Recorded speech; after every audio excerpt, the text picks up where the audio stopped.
तैयार हो जाइए खुशबू के एक नए सफर के लिए। पेश है दारुल फलाह के नजदीक जैद परफ्यूम्स, जहां हर खुशबू आपकी शख्सियत को एक नया अंदाज देती है। यहाँ मिलेगा पर्पल ऊद, मर्ज, थमरा, इत्र जो दूर दराज की सरजमी से सीधा आपके लिए लाया जाता है। साथ ही कन्नौज का प्योर इत्र, रूह ए खस और Shamama, imported perfume Lattafa, Ahmed Al Maghribi, Ajmal, Rehab, Rasasi, famous perfume CK1, Davidoff, cool water, Ferrari red and black, बिन शेक बॉडी स्प्रे जो पूरे दिन फ्रेशनेस बनाए रखे, और प्रीमियम बखूर और बखूर दानी जिसकी खुशबू से आपका घर महक उठे। चाहे आपकी पसंद सॉफ्टनेस हो या दमदार, जैद परफ्यूम्स हर रूह, हर अंदाज और हर मौके के लिए खास खुशबू लेकर हाजिर है। मैं इस्लामुद्दीन खान और आप देख रहे हैं प्रहार टाइम्स। हमारे साथ मौजूद हैं परवीन पवार और इनसे हम चुनाव को लेकर चर्चा करेंगे, क्योंकि ये पहले विधायक जितेंद्र आव्हाड के कट्टर समर्थक थे, लेकिन अब उतने ही कट्टर समर्थक के राजन कीने के बन चुके हैं। यानी कि पहले ये NCP अजीत पवार गुट में थे और अब कहीं ना कहीं बताया जा रहा है कि शिवसेना शिंदे गुट में इन्हें शामिल किया जाएगा और चुनाव लड़ने की भी ये तैयारी कर रहे हैं। लेकिन टिकट मिले या ना मिले उस पर भी हम इनसे बात करेंगे। परवीन भाई, आपने NCP शरद पवार गुट छोड़कर जो है राजन कीने के साथ हो गए हैं। आप बार बार ये कह रहे हैं कि जो राजन कीने कहेंगे उन्हीं के आज्ञा का आप पालन करेंगे, लेकिन आप कह रहे हैं कि मैंने NCP में इतना साल रहा और इतने दिन मैंने विधायक जितेंद्र आव्हाड के आगे पीछे घूमा, नारे लगाए, यहाँ तक कि आपके ऊपर FIR भी दर्ज हुआ है। यहाँ तक कि जब आप वहाँ से छोड़कर आए उसके बाद भी एक FIR आपके ऊपर दर्ज हो गया और टिकट आपको नहीं दिया जा रहा है। लेकिन आपका टिकट अभी उस तरफ से भी कंफर्म नहीं हो रहा है कि आपको टिकट मिलेगा। तो आपको क्या लग रहा है कि आप कहीं यहाँ से छोड़कर पछता तो नहीं रहे हैं? मैं बिल्कुल पछता नहीं रहा हूँ। ये फ़ैसला मैंने क्या एक दिन में नहीं लिया है। ये फ़ैसला लेने में मेरे जो साथी है, जो हमारी भारत रत्न डॉक्टर बाबा साहेब अम्बेडकर सार्वजनिक जयंती उत्सव समिति है, जो मेरे परिवार के लोग हैं, जो मेरे साथी करीबी लोग हैं, वो भी ये फैसले में शामिल थे। उसके बाद में हमारे समाज के जो मेरे चाहने वाले लोग हैं वो भी इस फैसले में शामिल थे। वो यहाँ के हमारे एरिया के भी लोग हैं, वो भी इस फैसले में शामिल थे। सबके साथ मिल के बैठ कर चर्चा करके ये फैसला लिया गया है। ये एक दिन का फैसला या एक घंटे का फैसला नहीं था। मैंने 16 साल डॉक्टर जितेंद्र आव्हाड साहब के साथ में काम किया, 2009 से उनके साथ में जुड़ा था। आप सभी ने, मुमरा वासियों ने देखा है कि मैं हर चीज़ में, हर आंदोलन में, हर आव्हाड साहब के ऊपर कुछ भी आती थी तो सबसे पहले प्रवीण पवार उनकी ढाल बन के खड़ा रहता था और हर बार अपने आंग पे लेता था। तो इस तरीके से काम करने के बाद, लोगों की सेवा करने के बाद, लोगों ने मुझे कहा, मेरे चाहने वाले जो लोग हैं, मेरे साथ वाले जो लोग हैं, कि प्रवीण भाई आपका हक बनता है, आपको इलेक्शन लड़ना पड़ेगा। तो मैंने बोला आपकी बात सब सही है। मैंने आव्हाड साहब से बात किया तो आव्हाड साहब ने मुझे बोला कि मैं एक घर में 2 टिकट नहीं दे सकता हूँ, एक घर में 1 ही टिकट दे सकता हूँ। तो आपके जो फैमिली है, मतलब सातपुते ताई पल्लवी हुई, उसमें आप चर्चा करो और उसमें आप ये करो। तो उसमें चर्चा होने के बाद सातपुते ताई, जिनके साथ में इतने सालों से था, उन्होंने अपनी बेटी पल्लवी जगताप, उनके लिए टिकट की बात की हिसाब से मेरे लिए नहीं की।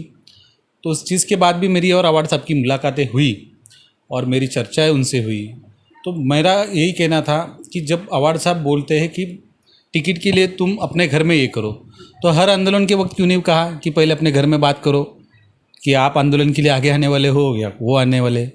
तो जब आपने ये नहीं किया, अगर आपको महेंद्र भाई को टिकट देना था, सुधीर भाई को टिकट देना था, तो हर आंदोलन के वक्त आपने उन लोगों को क्यों नहीं आगे किया? हर चीज़ में मैं आगे रहता था, आपके साथ में रहता था, आपके ऊपर जो भी आँच आती थी वो अपने आंग पे लेता था, सब चीज़ें किया ना। आपने देखा होगा मैंने रिदा रशीद मैडम से लड़ा हूँ, रिदा रशीद मैडम के खिलाफ चला हूँ, नजीब भाई से लड़ा हूँ। मुमरा में सबसे पहले नजीब भाई को लड़ने वाला, रोकने वाला आप सभी जानते कौन है, क्या है। उसके बाद में राजन दादा से लड़ा हूँ, सब चीज़ें किया हूँ। कुछ आव्हाड साहब ने गुमराह किया था, कुछ चीज़ें थी जो आव्हाड साहब की वजह, गुमराह करने की वजह से मेरी राजन दादा के ऊपर पर्सनली जाके टीका किया, अभद्र शब्दों का मतलब यूज़ किया। उसके लिए मैं क्या गुमराह क्या किया उन्होंने? आप कह रहे हैं कि उन्होंने गुमराह किया, तो कैसे गुमराह किया? व्हाट्सएप क्या आपको इतनी समझदारी नहीं है? आप कोई छोटे बच्चे तो है नहीं कि आप कोई कह दिया और आप गुमराह हो जाएंगे। गुमराह कैसे कैसे कर सकते गुमराह?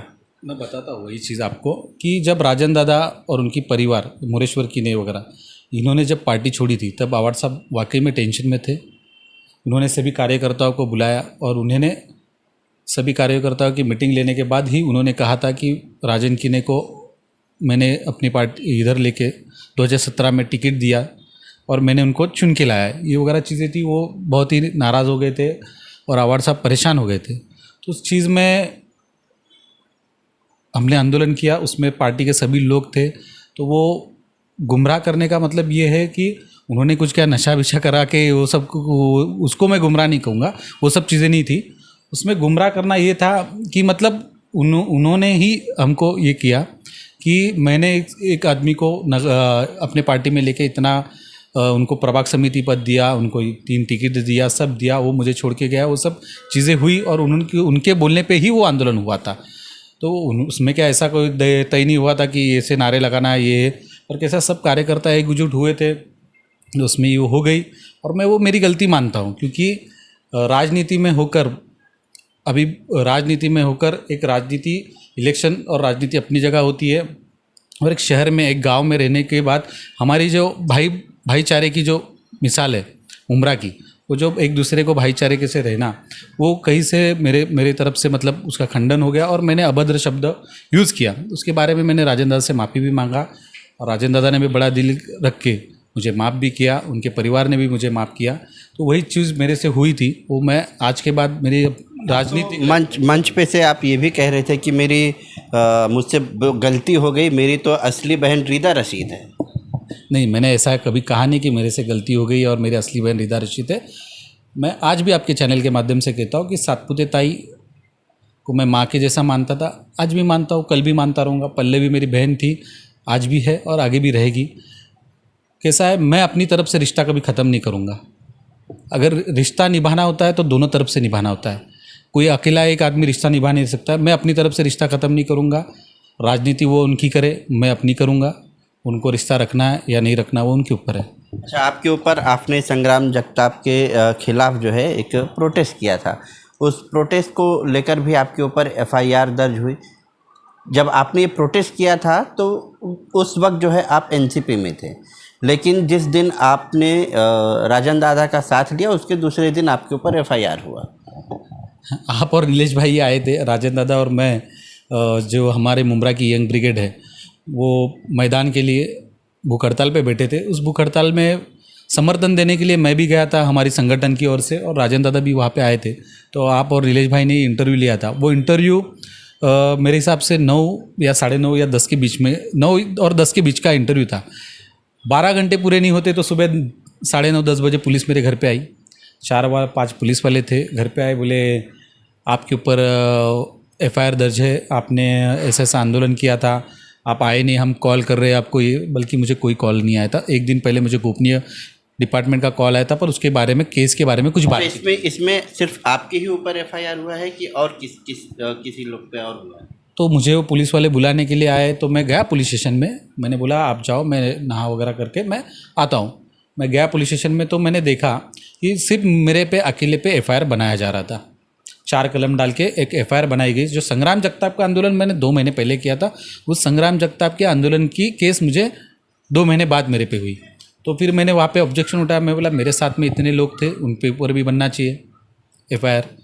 फिर मेरी बात राजन दादा जी से हुई। राजन दादा जी ने भी वही कहा कि इस पे हो रही है तो सब पे होना चाहिए। तो अभी मालूम पड़ रहा है कि सब पे FIR हुई है, कुछ 6 से 7 लोगों पे हुई है FIR, ऐसा आज मालूम पड़ रहा है। तो वही सब चीज़ें, मतलब उनके साथ में था तो अच्छा बात और है कि आप जब से यहाँ से छोड़कर राजन किने के साथ में गए हैं, तब से लोग जो है आपको जो है गद्दार कह रहे हैं और आपको जो है दोगलापन की श्रेणी में लेकर आ रहे हैं। ऐसा कह रहे हैं कि जब राजनीति के तौर पर राजन किने NCP छोड़कर हट गए थे, तो उस वक्त आप लोग ही जाकर वहाँ पर नारेबाजी कर रहे थे कि गद्दार हैं ये हैं, और अभी आप जो है एनसीपी छोड़कर राजन कीने के साथ चले गए हैं। तो अभी आप अपने आप को क्या महसूस कर रहे हैं, क्या आप भी गद्दार हैं? आपकी बात जो आपने कही कि मैंने राजन कीने जी के ऑफिस पे जाके गद्दार के नारे लगाए, मेरे साथ नारे इसीलिए लगाए थे ना कि उन्होंने एनसीपी छोड़ दी थी, इसीलिए लगाए थे ना? मैं बता रहा हूँ आपको। मैं क्या बोल रहा हूँ, इसीलिए लगाए थे ना? हाँ, एनसीपी अवार्ड साहब को छोड़ के, एनसीपी पार्टी छोड़ के वो तो अभी उधर गए आप थे। भी एनसीपी और जितेंद्र आव्हाड को छोड़ दिए हैं, तो आप क्या? तो मैं वही चीज़ बता रहा हूँ कि मैंने अवार्ड साहब को छोड़ा है बरोबर, पर मैंने 16 साल अपनी मेहनत भी दिया हूँ अवार्ड साहब के साथ में, हर आंदोलन में था, हर चीज़ में था। राजनीति में कोई भी रहता है अगर, तो वो अपने हिसाब से मेहनत ही करता है, चाहे छोटा कार्यकर्ता हो या बड़ा नेता हो, सब अपने अपने स्तर पर अपना अपना काम करते हैं। लेकिन सवाल वही है कि उन्होंने भी राजनीति के तौर पर छोड़ा था। हर कोई आज़ाद है, किसी भी पार्टी में आ जा सकता है, लेकिन गद्दार नहीं कहना चाहिए था। अभी आपने भी छोड़ा है तो कुछ लोग आपके ही पार्टी के लोग हैं जो आपको गद्दार कह रहे हैं कि आपने गद्दारी की है। मैं उन लोगों से कहना चाहूँगा कि अगर मैं गद्दार हूँ तो आप प्रेस कॉन्फ्रेंस लो, आप बता दो कि प्रवीण पवार ने आपके साथ 16 साल में कितनी गद्दारी की, ये बता दो ना। अगर मैं गद्दार हूँ, अब अगर शरद चंद्र पवार साहब की जी पार्टी है, जो आव्हाड साहब की पार्टी है मुमरा में, अगर वो कह रही है कि प्रवीण पवार गद्दार है, तो मैं आपके चैनल के माध्यम से कहता हूँ कि लो प्रेस कॉन्फ्रेंस, और 16 साल में प्रवीण पवार ने कहाँ गद्दारी की बोला, और मैं प्रेस कॉन्फ्रेंस लूँगा कि 16 साल में मैं आव्हाड साहब के साथ कहाँ खड़ा था और किस जगह पे खड़ा था और क्या क्या किया है, उनमें दम तो ले लो। और मैं इस चीज़ में एक ही चीज़ कहूँगा कि मैं आज एक्सेप्ट करता हूँ कि मैंने राजन दादा को जो गद्दार वर्ड बोला वो गलत था। राजनीतिक मैं अपने आप को कार्यकर्ता समझता हूँ, नेता नहीं समझता हूँ। कार्यकर्ता उस वक्त आप लोग पर्सनल हो गए थे। हाँ, ये पर्सनल हो कहना गए चाह थे, रहे हैं क्या? पर्सनल हो गए थे, जज्बात में वो चीज़ें हो गई, और मैं उस चीज़ की आज भी माफ़ी मांगता हूँ, क्योंकि मैं एक कार्यकर्ता हूँ। कार्यकर्ता ऐसी चीज़ों से ही आगे सीखता है, बढ़ता है और आगे बढ़ता है। ये मेरी सीख थी, ये ज़िंदगी ने मुझे दी हुई, हाँ गलती हुई, ये मुझे ज़िंदगी ने दी हुई एक बड़ी सीख, और इस सीख को मैं हमेशा याद रखूँगा। राजनीति में कभी भी पर्सनल नहीं अटैक नहीं करना, नहीं जाना चाहिए, नहीं जाना चाहिए। मैं इस चीज़ में भाई साहब जो हमारे सईद अली भाई साहब है, उनको मैं मानता हूँ कि उन्होंने इतनी राजनीति हुई, वो मेरे भी हर प्रोग्राम में आते थे, आव्हाड साहब के भी हर जगह रहते थे, शमीम भाई के इधर रहते थे, राजन दादा मोरेश्वर जी के, रिदा रशीद जी के प्रोग्राम में भी हर जगह रहते थे। और मुमरा में राजनीति में अगर किसी को आगे बढ़ना है तो वो सईद अली भाई साहब उनके नक्शे कदम पर अगर चलेंगे तो आप भाईचारा टिका के, भाईचारा जो मुमरा का है उसको साथ में ले चल के आप राजनीति में आगे बढ़ सकते हो। ये सीख मैंने उनसे सीखा हूँ, और ये सीख मुझे ज़िंदगी भर याद रहेगी। चुनाव की रणनीति क्या आप लोगों में चल रही है? कैसे जो ये पैनल है, वार्ड नंबर 31 जो है ये, तो इसमें आप लोगों का कैसे पैनल बना रहे हैं? कौन कौन आपके साथ में है? कि आपको टिकट मिलेगा नहीं मिलेगा ये भी तो कंफर्म होना चाहिए, लेकिन फ़िलहाल अनुमान क्या लगा रहे हैं आप, कैसे रहेंगे? मैं एक चीज़ आपको क्लियर कर देता हूँ ना, मैंने राजन दादा से जुड़ते वक्त मैंने टिकट की मांग नहीं किया, ना राजन दादा ने मुझे बुलाया कि मैं आपको टिकट दूंगा। मैं राजन दादा से जुड़ा हूँ, वो मेरे लोगों की वजह से जुड़ा हूँ। जो मेरे लोग हैं, आपने देखा होगा जो मेरा समाज है वो पूरा पहाड़ी इलाकों में रहता है। हमारे समाज के काम होने चाहिए, यही मांग मेरी दादा से। आपके समाज ने ये कहा कि आपको चुनाव लड़ना चाहिए, कहा? हाँ, और आप कह रहे हैं कि हम राजन कीने से जुड़े तो हम टिकट के लालच में नहीं जुड़े। ये कुछ अजीब नहीं लग रहा है कि एक तरफ आप चुनाव लड़ने के लिए एक जगह से छोड़ दिए और दूसरी जगह जाने के बाद आप कह रहे हैं कि मुझे कोई लालच नहीं है, मैं अपने समाज के लिए तो काम कैसे करेंगे? जब आप चुनाव जीतेंगे तभी काम करेंगे ना। वही चीज़ तो मैं आपको बता रहा हूँ कि एनसीपी शरद पवार पार्टी में मैं जब था, मैं इलेक्शन लड़ने वाला नहीं था, आप सभी पत्रकारों को मालूम है। पर मेरे समाज के लोगों ने कहा कि 10 साल से हमारी सीट थी, मतलब पहले थी 2012 में सिंधुताई गोटे चुन के आए थे, उसके बाद में 2017 में रूपाली गोटे जी चुन के आए थे। मतलब 10 साल से हमारे समाज का नगर सेवक यहाँ पे था। तो हमारे समाज के लोगों का कहना था कि आप आव्हाड साहब के लिए इतना कर रहे हो तो आपको लड़ना ही पड़ेगा। तो वो हिसाब से हमने बात की थी। अभी राजन दादा के साथ मैं जुड़ा हूँ, मेरी राजन दादा की कोई टिकट के बारे में बात नहीं, ना मैंने उनको टिकट मांगा ना दादा ने मुझे बुलाया। मेरे समाज के जो चाहने वाले मेरे लोग हैं, उनकी और राजन दादा की क्या बात हुई है वो मुझे भी मालूम नहीं। उनकी और राजन दादा की बात हुई, मैंने खाली राजन दादा को एक ही चीज़ बोला कि दादा आप एकनाथ शिंदे साहब के करीब हो, मुझे बस हमारा जो इलाका है, हमारे जो लोग हैं उनके काम होने चाहिए, उनके गटर हुए, पानी हुए, नाले हुए, उस सब चीज़ों के काम होने चाहिए। इसके लिए मैं आपके साथ जुड़ा हूँ, मेरे समाज के लिए जुड़ा हूँ। तो दादा ने कहा है कि मैं आपके समाज के काम करने की कोशिश करूँ। अगर दादा ने चाहा कि आप एक मिनट, अच्छा टिकट देंगे तो लड़ लेंगे आप। और अगर नहीं लेकिन भी दिए, आप जब यहाँ पर थे एनसीपी में जितेंद्र आव्हाड के साथ में थे, तो आपके समाज के लोगों का काम नहीं हो रहा था क्या? कैसा है, हमारे समाज के लोगों का काम कुछ हद तक हो रहा था, कुछ हद तक नहीं हो रहा था। क्योंकि कैसा है कि ये जो 2017 के बाद जो पैनल तालाब के पास में बौद्ध विहार बनाया गया है, उसका काम किसने कराया? डॉक्टर बाबा साहब अम्बेडकर भवन जो बना है, नजीमुल्ला का आप ही सबसे पहले वहाँ जाकर विरोध किए थे। वो जो डॉक्टर बाबा साहब अम्बेडकर भवन बना है वो आव्हाड साहब की निधि से ही शासन की निधि से बना हुआ है।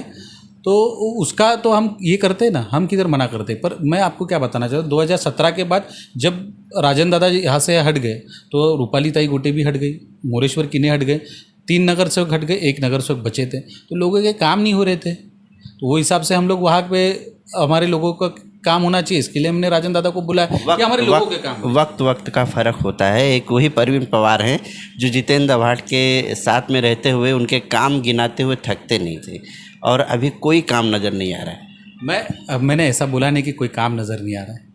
काम किए हैं उन्होंने, राजन दादा ने भी काम किए हैं। और दादा की एक शैली है, काम करने का एक तरीका है। इसके लिए लोग उनको 35 साल से चुन के दे रहे। कुछ काम किया रहेगा ना तभी तो चुन के दे रहे ना, ऐसे ही चुन के नहीं देते। और मैं एक चीज़ कहूँगा, 4 बार के विधायक, हाँ 4 बार के विधायक, 4 बार के विधायक है तो काम कर रहे, इसके लिए लोग उनको भी चुन के दे रहे। हम काम मना कर रहे हैं कि अभी आपके समाज का कौन सा काम नहीं हुआ? हमारे समाज का काम जो नारायण नगर में जो नारियल फोड़े थे वो काम नहीं हुआ, जो फायर ब्रिगेड के बाजू में नारियल फोड़े थे वो काम नहीं हुआ, और भी बहुत सी चीज़ें हैं जिस काम नहीं हो पा रहे। इसके लिए हम दादा के साथ जुड़े और दादा ने कहा है कि आपके लोगों के काम होंगे।